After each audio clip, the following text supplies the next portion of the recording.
I mean, I think it's obviously we take for granted that we're living in a very much an integrated and connected digital world. I mean, it's something that has evolved over the last 20 years or so, where we were moving away from just being really sort of consumption driven, where a brand or brands were communicating with us in a one-way direction.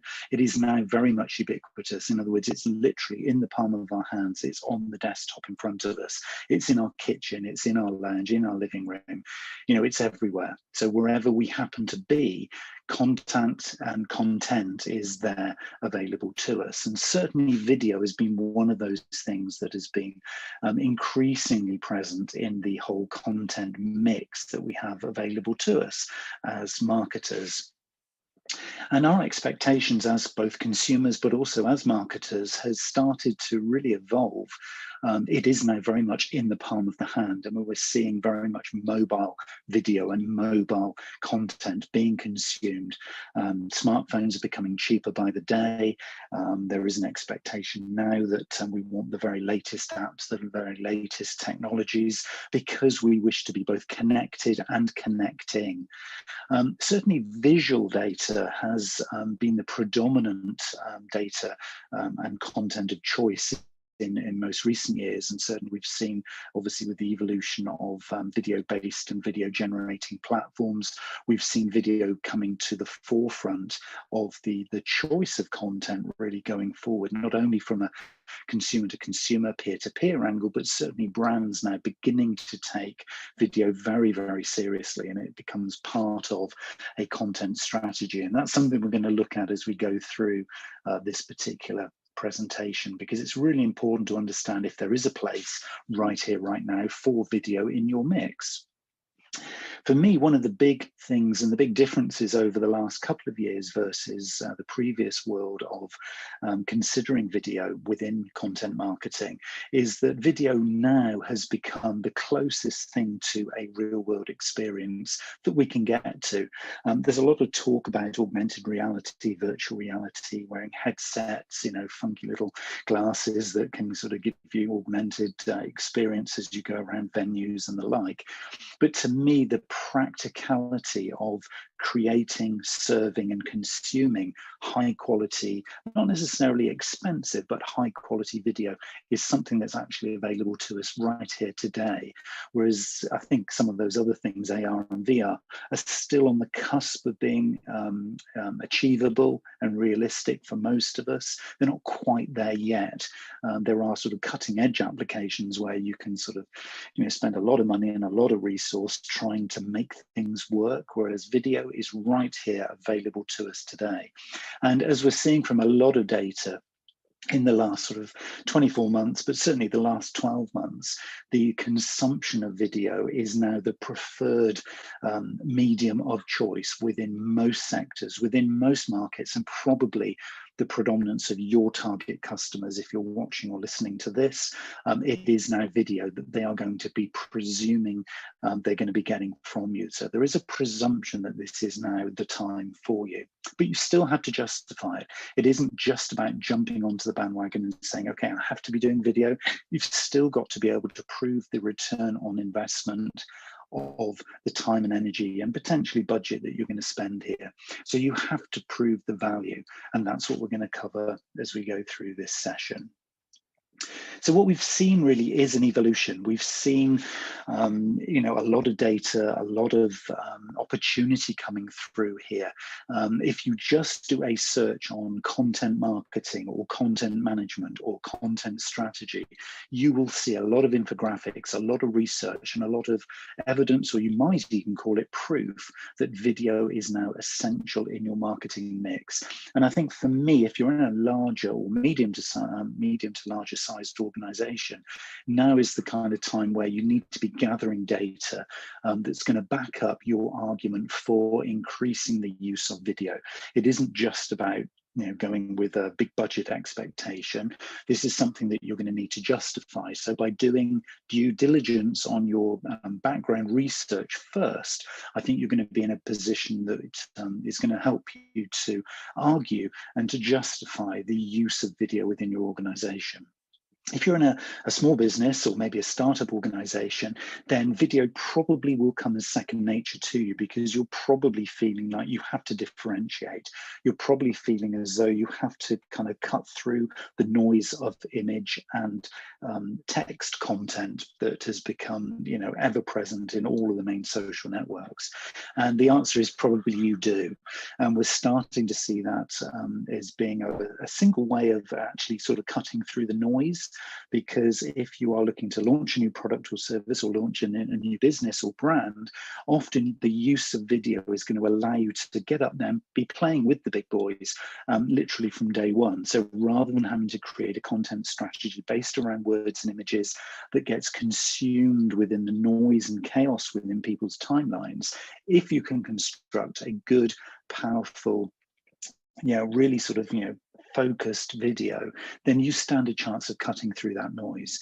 So it is really an essential part of the armory, if you like, and through the content strategies of organizations who want to position themselves as a little bit different, if you like, within their market sectors, or if they're looking to introduce a new product or service. Now video is certainly the way to do that. And in lots of ways, it's become the way that your target audience, your target persona, your customer is looking to kind of expect, if you like, and to take sort of video content from you. Back in the day, it was very reliant on text. So, on the screen we're showing here, a text example of maybe a tweet or maybe a short little kind of burst of content, where if I was to say to you, wow, Italy's so beautiful, and actually say that to you in text form, so the content strategy would have been text back in the day, many years ago, it relied on you spending the time reading. It also relied on you, or my expectation, that you would actually understand and be able to translate the same that I was sending in terms of the way that you would interpret it. So I would make the assumption as a marketer that you'd know what Italy was like, and that your assumption, your perception rather, of the word beautiful was the same as mine. Now, of course, that requires a lot of interpretation, a lot of translation. And it's quite presumptive, actually, on behalf of the marketer, that you're speaking the same language as me. So hence we moved towards photos. Imagery became the content of choice, and we still see there is still a predominance of imagery content through all the main social networks, because I don't have to say Italy's so beautiful. Look, there's the image. There's the image that proves it. There's the evidence that we are now speaking the same language, because you can see what I can see. So therefore, we're now connected. We're having the same conversation using a single image. And of course, the old adage that a picture tells 1,000 words has never been more true. But imagery was never really enough. We always wanted to be able to up the game, up the ante of the engagement, if you like. So we moved towards video. And when we then presented video on screen, not maybe as far as the VR, AR experience, where we could do fly-throughs of street scenes, of buildings, and actually move around and actually give the control to the consumer to move around on their terms and to be in the experience where they control it. There was this nice middle ground between VR and AR and photos, which we have as video, which was more immersive. And if we start to think about an immersive experience, people will spend a lot more time looking at a video on screen than they will considering an image. So it gives us more time and more chance to buy that attention. So video has this huge opportunity now to have more what we call dwell time. It's a lot more of a sticky, and you'll often see this in the marketing text, this term kind of sticky content, sticky marketing, where it basically means it's people are sticking around. And the ability then to be able to translate that into the next click of the mouse or the next swipe of the finger allows you then to have more engagement opportunity. There is more potential on the use of video than there would be from the previous two versions, if you like, of content. But with that, there is always, and there always is with these kinds of things, a flip side. The flip side of having video in your mix, even though we might think, okay, it's great because we can get people's attention for longer, which gives us the opportunity to be able to tell more of a story, get them to click through. Because there is so much opportunity with video to go off at a tangent, maybe go off brand, to maybe do sort of things that have got like big screen flashes. Maybe we're using sort of little big pieces of video content that actually don't necessarily sit with the brand style and tone of voice that we have. There's a big danger that our brand becomes inconsistent. So there's always a flip side. So whilst we have opportunity, we also have threat.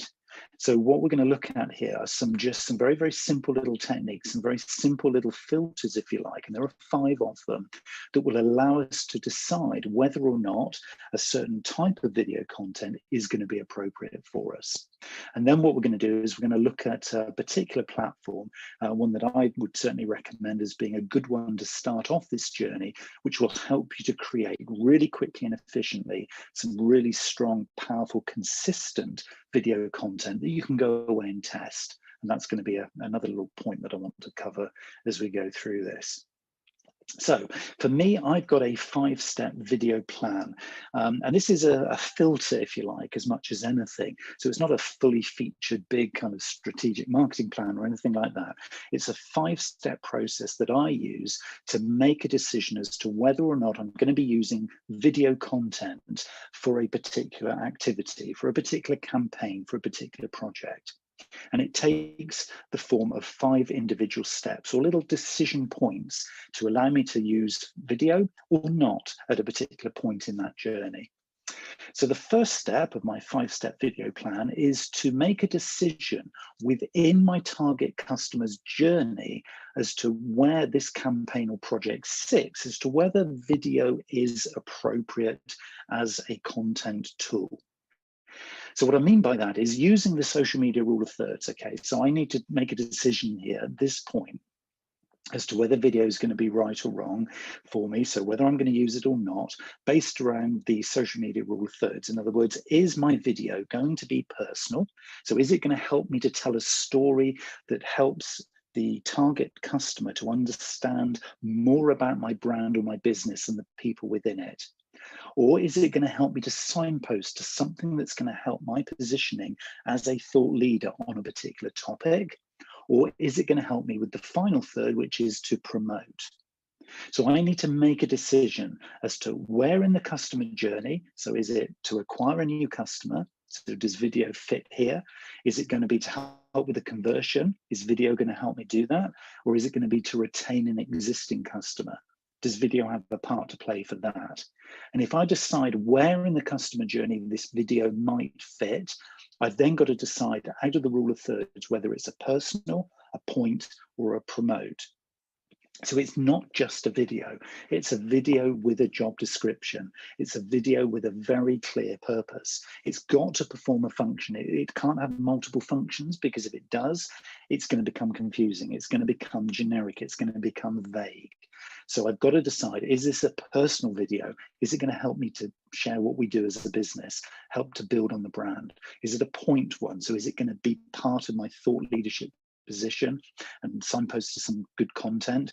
Or is it going to be promote? Is it going to help me to sell something? So actively focused selling.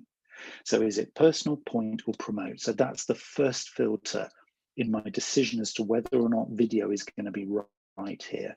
So already I've started to kind of strip out stuff that it isn't going to be, and that's how I'm using these 5 points, is to not necessarily decide what it's going to be, but to help me decide what it's not going to be. So it fine-tunes the job description.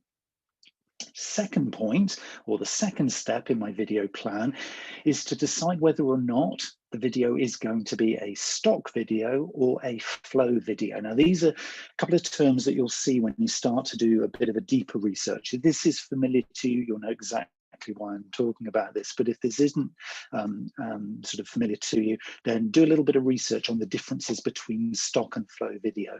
It's really useful content. And this does actually apply to audio content, imagery, and also written text as well. Stock video is basically video that is going to have a legacy. It's not time bound. It's going to be a video that is going to be there for in perpetuity. It's going to be part of your legacy. It's going to be there for the long term. So is this video, the task that you're giving this video, is it to be there for the long haul? Or is it going to be flow video? In other words, is it a moment in time? And the nature of the video is that it is quite disposable. Now, you can't have both. It's one or the other. So that's the next decision you need to take. So if you're using this video to launch a product or service, is it going to be that the video content you're going to create is there for a legacy? So you always want it to be there. So you need it to be well search engine optimized. You need it to be, something that's going to have all the tags. It's going to be there because you want it for the long term. Or is this to launch a product or service and it's part of a mix of other content and you just want it to flow through, hit people, get their attention, get them into the journey, and then it's gone? So that's a key decision point. This is a really important step in your video plan, stock or flow video. In other words, do you want this to be there for the long term, or is it okay that it's disposable? Because that will affect the style of video content that you actually create beyond that point. So that's step 2 in your video plan. Step 3, and here's another couple of phrases for you that, again, worth spending time going away and reading up if you're not familiar with these, is this a short form video or a long form video? Now, this does what it says on the tin decision point. In other words, is this going to be a short form video? So you are talking a matter of seconds. Okay, or is it a long form video where you might be talking a matter of minutes or even longer, depending obviously on the style of job description you're going to give your video? So not only have you decided the purpose of it with the rule of thirds, you've decided whether or not this is something that is meant to have longevity or it's just a disposable piece, which is no less valuable, but it's a decision you're taking. And then you need to decide, is this short form, so a matter of seconds, or is this long form? So it's a much longer piece, so maybe up to 2 or 3 minutes, for example. That could be termed a long form video. Now, of course, if you're doing something like Instagram stories or even LinkedIn stories now, because we have stories on LinkedIn and all the other social networks seem to be accommodating stories, including Twitter now, which is a new addition to the Twitter feed. Then short form is the flavor that we're looking at there. Long form typically tends to be something that you might decide to put onto your YouTube channel or to put onto your website as well, okay? So these are kind of decision points, which again gets into your head, starts to narrow down the options that you have available to you. So it's important that at this step 3, you're very clear about what is appropriate for the nature of this particular video. The next one that you need to be deciding, so this is step 4 in your 5-step video plan, is again, another set of terminology for you, is are you going to be using A-roll and B-roll, just A-roll or just B-roll? Now, what do we mean by A-roll or B-roll? Well, often when you see videos that are, you might term them sort of corporate videos, for example, or maybe trailers if you watch television and you see a trailer for an upcoming program or show, you'll often see what is called B-roll. Now, B-roll is where you have a pre-recorded clips, if you like, that are stitched together to make a bit of a montage that tells a story, over which you might put things like captions or text to actually tell a story and narrate a story. But it's not A-roll. A-roll is much more the lead content, if you like. So it could be the person talking, that's your A-roll. Then interspersed with B-roll, which is a nice sort of context or scene setter. So you might have a lovely fly through of clouds, if you like, as a sort of a warm-up, if you like, and then interject the talking of the person, or maybe the view of the product, and that would be A-roll. So A-roll is very much like the master version, if you like, and B-roll is the kind of the backup video, if you like. And so for a lot of people, they're looking to sort of intersperse those two together. So a mix of A-roll and B-roll can work really, really well. Some people will just create B-roll videos as little kind of backdrops maybe to their cover image, for example, on Facebook. That could just be B-roll, which again, because it's a nice kind of scene setter and context, doesn't actually need to even say anything. It could be that that's the purpose of your video. Or if you're looking to do a video that is all about answering a frequently asked question, for example, you might decide we don't need B-roll at all, it's all A-roll. But it's a decision you need to take within the creation of your video plan for this video. Is it just A-roll? Is it just B-roll? Or am I going to do a mix, which obviously is going to require a little bit of editing to weave together an A-roll and B-roll to make it look super professional, but to just give a nice kind of all-rounded context. So it's not just quite as harsh and precise as pure A-roll, but it's not soft and woolly like a complete B-roll. So again, another clear decision point that you need to make. So we're starting to build a really clear view here of the sort of style, if you like, of video, and that's really important to sort of continue that through the process. And the final point I would say in the 5-step video plan, when I'm looking to create a video that I'd be looking to do, is to be thinking about split testing or A/B testing of a video option, if you like. So I won't necessarily just have one version of the video. I might create 2 versions of the video, but with one subtle difference between them. And it might be just the title of the video, or it could be the opening sequence. Or it could be the voiceover is different, or it could be that I use maybe a different sort of filter as an overlay just to kind of set the scene or the ambience of the video, or maybe the background music is a slightly different track. So literally just one difference between the 2 options. And then I'll put both of those out into social media, maybe targeting slightly different audiences or maybe slightly different times of the day. And I'll test them and I'll see which one comes back with the better results based around the objectives that my video has. And by doing that, I can continually learn how subtle little differences between the videos that I create, those subtle little differences, the impacts that they make. And it can be very, very subtle. It can be just a single word in a title. It can be the use of certain tags to appeal to the search engines. It can be just a time of day posting, little subtle differences that can make or break the success of your video. If you don't do split testing, you can make an assumption, oh, well, that video didn't work, or, oh, video didn't work very well in that social network. And it might not be the case. It might have worked had you just done one thing slightly differently. So we've got to be, when we go into this 5-step video plan, having gone through those 5 video filters, if you like, we've got to be super clear about the objectives and the target and the tasks or the job description, as I mentioned earlier, that our video is looking to perform. And if we do those 5 filters, we have a video that knows its purpose. It's either point, personal, or promote. We know that it's short or long form. We know that it's going to be A-roll or B-roll or a combination of all of those. We know that it's going to be here for the longevity, or it's going to be a flow video, so it's just going to be disposable. And we know that we're going to test a number of options of this video by just changing one thing. And if we can incorporate all of those into every decision we make, even if it is just a quick little snap video that we want to create for our Instagram story today and tomorrow it's gone, if we just get into the habit of using these 5 steps, we're going to start to take some real control over the style of video that we're creating.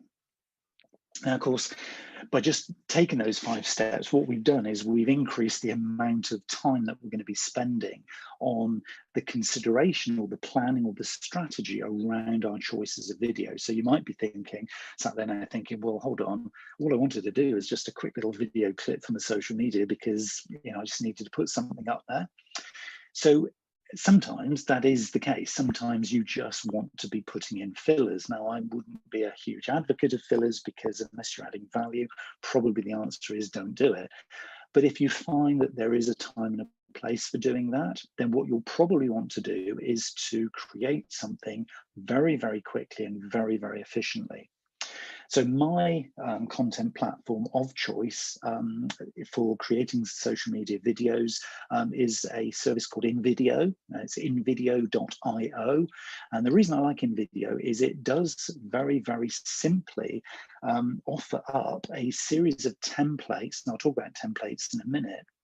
But what it does is it offers the option to create very social network specific video content that's already pre-configured for the application that I've chosen in that 5-step plan.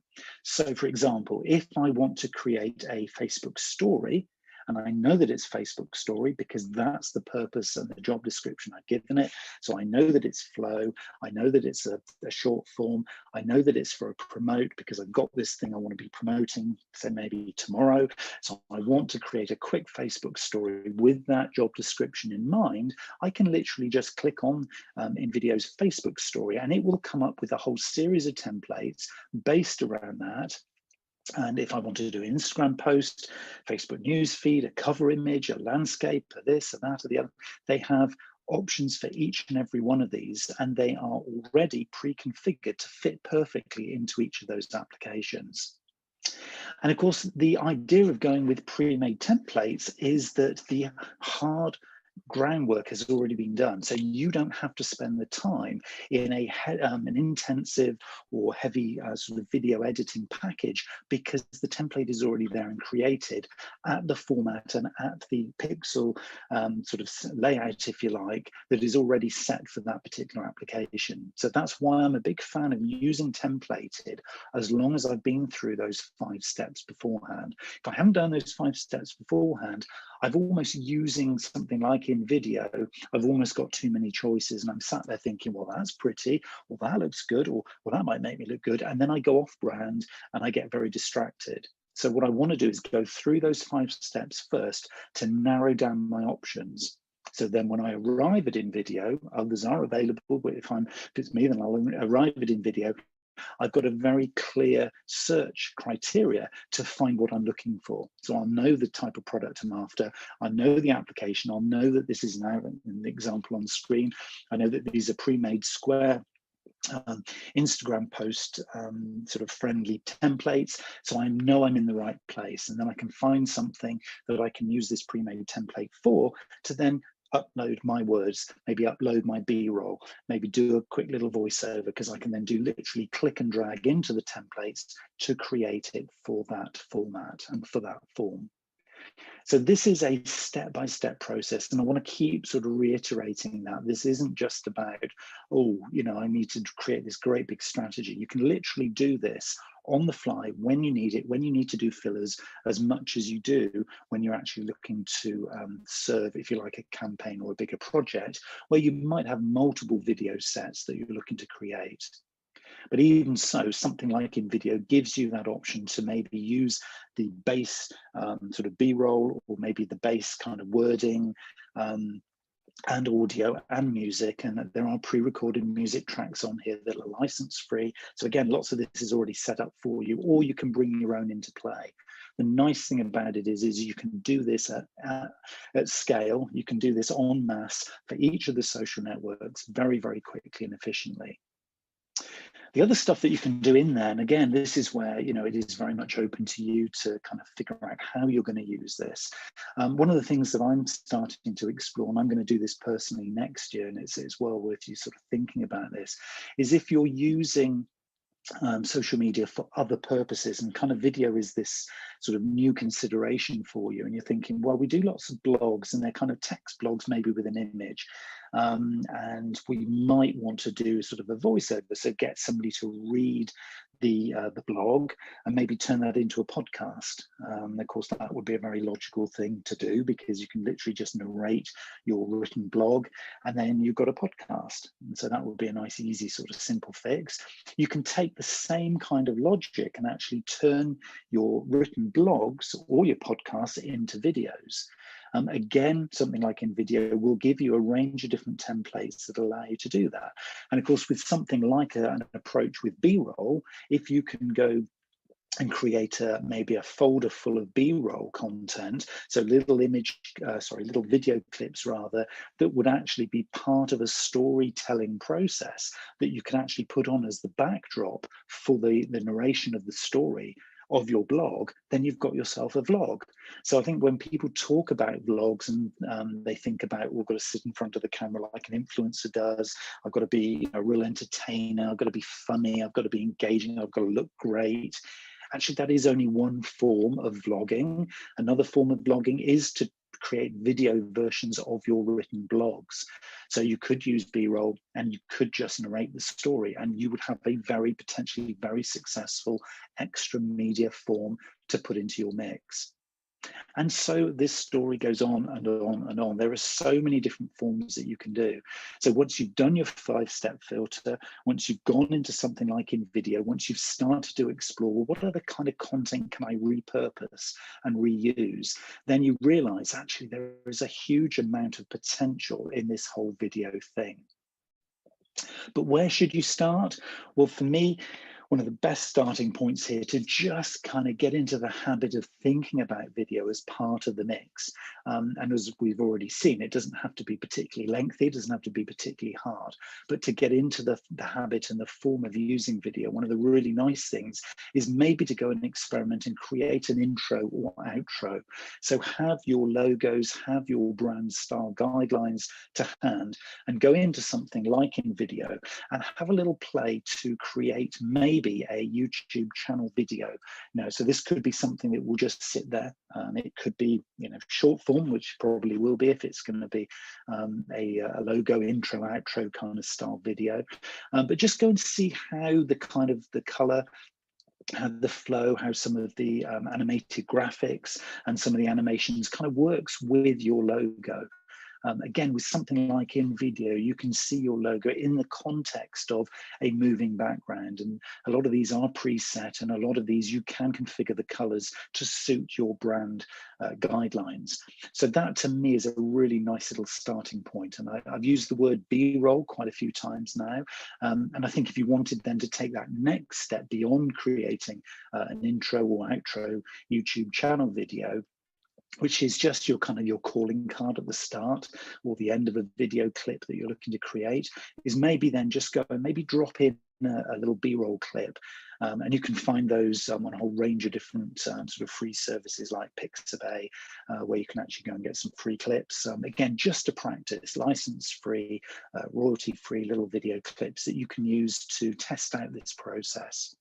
And for me, that would be a really great starting place to just familiarize yourself with the technologies, familiarize yourself with how just easy it is to create social media videos that are going to be appropriate for the kind of stories that you're looking to tell.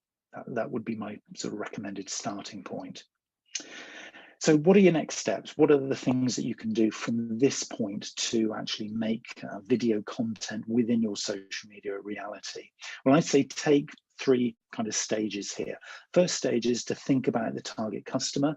As with all good marketing content, it's like, who am I trying to talk to? What would be appropriate for them? Can I think about where I would want to put video in their journey? Think about it from their perspective, not just what you can do, because as we've already seen, there's a million and one things you can do, but what your task is to figure out, well, what should I be doing? What is appropriate for my customer? So what point in the journey will I start to use video?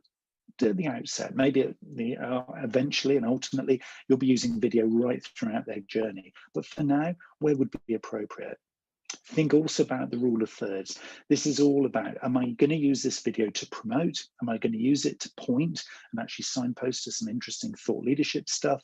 Or am I going to use it for personal, so to help my target customer to really get to know who we are? And this isn't to talk all about you. This is all about starting the conversation.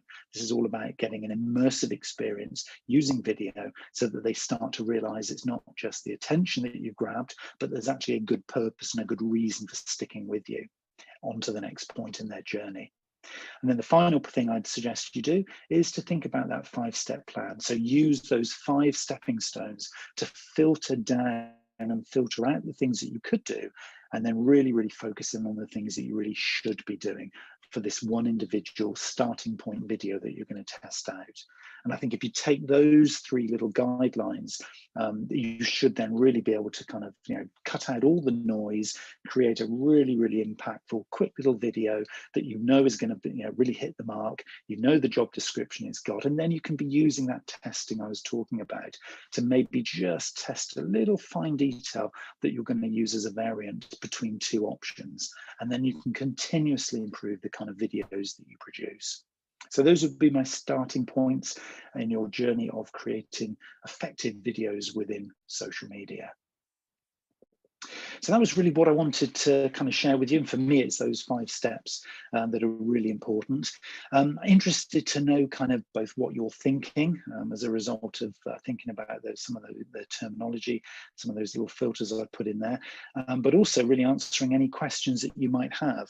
I've had one sort of initial question that's just come through on a direct message to me using the chat facility, which is where I would suggest you put any questions that you have. And by the way, if you're watching this on catch up, and obviously significant number of you will be watching this on catch up, if you put any questions in the message thread below, I'll endeavour to answer those as well, whatever point you post those. But if you're still here and you're on the live session right here, right now, feel free to use the chat facility. The one question that I've got so far is, how long should a short form video be? Well, that's a really interesting one. I mean, I've seen some really, really short form videos that literally last 10 to 15 seconds, and they are in sort of media where you've got up to a minute to grab people's attention. 10 to 15 seconds is very, very short. I'd say if you have a very powerful, very call to action driven message, in other words, it's very clear what you're asking people to do, and maybe at that point within the video clips you're doing a very, very short, very, very hard hitting montage. Maybe it's a very, very quick little time lapse that's got a call to action at the end of it. Maybe 10 to 15 seconds might hit the mark. I would say a lot of the evidence right now is that 30 to 45 seconds seems to be quite a popular length of time. I don't think there's any kind of perfect answer to this. You know, a lot of people have got a lot of opinions, and there's a lot of research being done on this. And I think for a lot of people, they need to just go away and test. So I think that could be, you know, something really worth sort of thinking about. I mean, for me, probably start by testing maybe a 10 to 15 second, maybe a 30 to 45 second clip. And also don't forget long form. Long form is a really, really effective thing if you've got the right message and if you feel you can keep people's attention for a long, long period of time. Another question that's just come through here is interesting considering TikTok with this video length. Those are extremely short videos. Do you think our attention span will change with this? So yeah, it's a question from Maddie. I think Maddie, absolutely. I think one of the things that is very, very clear is that attention spans have, well, certainly over the last 4 to 5 years, I'd say have come down considerably. I don't think, and this goes right across the board, I don't think this really is affected by different demographics or different age groups. I think all people consuming content are becoming more and more impatient. I think if you're adding huge amounts of value, even through TikTok, I think people will dwell on TikTok. I mean, I've seen focus groups and I've watched, you know, people of a number of different ages kind of interact with TikTok. And I think the longer TikTok videos, I think, are still being consumed. I don't think necessarily TikTok always equates to it has to be super short form. But I think the attention span is really, really short. I think it will become increasingly short. If you've got a key message that you want to get across, I think the general principle is make sure people know why they should stick around for those few seconds in the first few seconds. You know, I think gone are the days where the call to action is right at the end of the clip.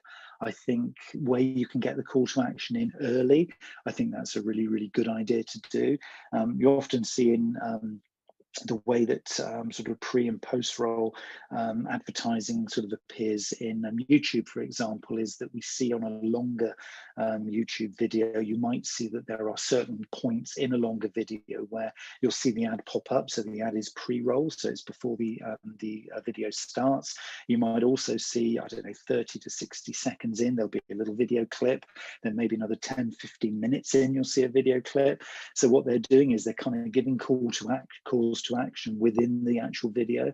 So I think if we follow that through, is the logic says that as marketers, we don't want to miss any moment to give our customer or our target persona a chance to click through. So I think always have the call to action available. So maybe right at the start is say, hey, you're watching this video because click here, and then you're going to give some value. And then, oh, by the way, just to remind you, I know it's only 2 or 3 seconds later, but here's the call to action again. And then maybe 10 seconds in, hey, I'm still here, another call to action. So I think as long as you can keep it sensible and you don't kind of sort of hack people off by, oh my God, they're just totally advertising to me. It's those little gaps in between that give you a chance to add value, but keep in mind that call to action. I think it's a really key point that Maddie raises with this whole attention thing. We can't wait to the end of the video to get the person's click through. We've got to be thinking really strategically about where in our little video, particularly if it's a short clip, where we're going to get that commitment from them. So it's constantly adding value, but constantly giving the call to action. So I think, yeah, that's a really key point. There's another one I've just had come through on a direct message, which is, do you still value corporate style videos? Now, I did mention sort of briefly, that's a really good question. Thanks for asking that one. I mean, the corporate style video, I think possibly still has a part to play if you're looking to make it part of a broader getting to know you kind of part of a broader kind of brand piece, brand development piece. Whether or not it really fits within social, I don't think it fits within social in a timeline sense. Probably doesn't even fit within a campaign sense, but I think it could be, if it's well created and well crafted, I think it could fit as a cover image, for example. I mean, I always come back to the, what are you using for your Facebook sort of cover image? And obviously we can put video in there. I think a corporate video, probably shortish form corporate video, in that sort of style, can actually be a nice kind of backdrop to getting people's sort of engaged and just keeping some attention there. I don't think we always have to be selling, for example, within there. So I think that could, yeah, potentially that could work sort of quite nicely. But I think gone are the days when you know, we're using sort of video almost in a quite sort of pompous way, where we're sort of assuming people will sit for 10 to 15 minutes to watch all about us. I mean, those days are long gone. So I think as long as you've been careful with it, I think, yeah, go for it, explore and try it. But I think, yeah, we think about using it maybe for your, as we said earlier, the YouTube channel sort of first video, or maybe a cover image video. That's probably quite good. Another one that's come through on the Q&A facility here on Zoom is, what are the main things or mistakes to avoid when creating and posting video advertisements? Thanks for that one, Jaden. That's a good one. I think the key sort of mistake is to forget the really clear call to action. And I think trying to, and I see a lot of examples of this, where it's either too vague what you want the viewer to do next, and it's kind of, you get lost in the creative and you think, oh, that was a beautiful piece of creative, or oh, I love that video, or it was so funny, or it was really good. And then they've moved on and then you've lost their attention, and it's like, oh, what happened next? It's all about call to action. It really is. And I come back to the customer journey point here, is that if you're just creating videos for just creating videos sense, then I think you've kind of missed the point of the video. The video is a lovely way and a lovely mechanism for getting and keeping people's attention, even though, as we've said, it's quite short attention span. I think the key thing here is, though, what do you want them to do next? Where do you want them to go next in the journey? Is it to click the discount coupon? Is it to come to your website? Is it to sign up for something? Is it to whatever, you know? But I think you've got to make that really, really super clear. So if you're creating a video for an advertisement rather than for the Facebook or Instagram or Twitter timeline purpose, so more kind of organic social content. If you're looking to do paid video advertising, I think the key thing here is to making sure that you are very, very clear in terms of that call to action, because ultimately that's the job description that I was talking about before. That's the job description of the ad. You know, if your manager gave you a task of go and do this particular task and didn't actually give you the purpose of the task or give you an actual way that that task was going to be measured, you do the task and you think, well, I'm not quite sure if that was good enough. I think it was okay. So don't treat your videos in the same way. Make sure the video understands what you want it to do so that it can then come back to you and say, hey, I did this, or, you know, I did this, but it could have been better next time, so that you're kind of working hand in hand with it is probably the key thing there. And because we're talking about advertisements, and I'm really pleased, Jane, that you actually sort of asked this thing about advertisements, because it's really important to think as well about the target audience here in terms of the appropriateness, but also the targeting of the video ad. If you're using something like, let's just use Facebook for an example. If you're trying to do, say, a boosted post in Facebook using video, so you've created some video content and you're just looking to do a standalone boosted post, I would argue, sorry, Facebook, if you're listening, but I'd argue you're probably going to get minimal value from that in terms of the ROI.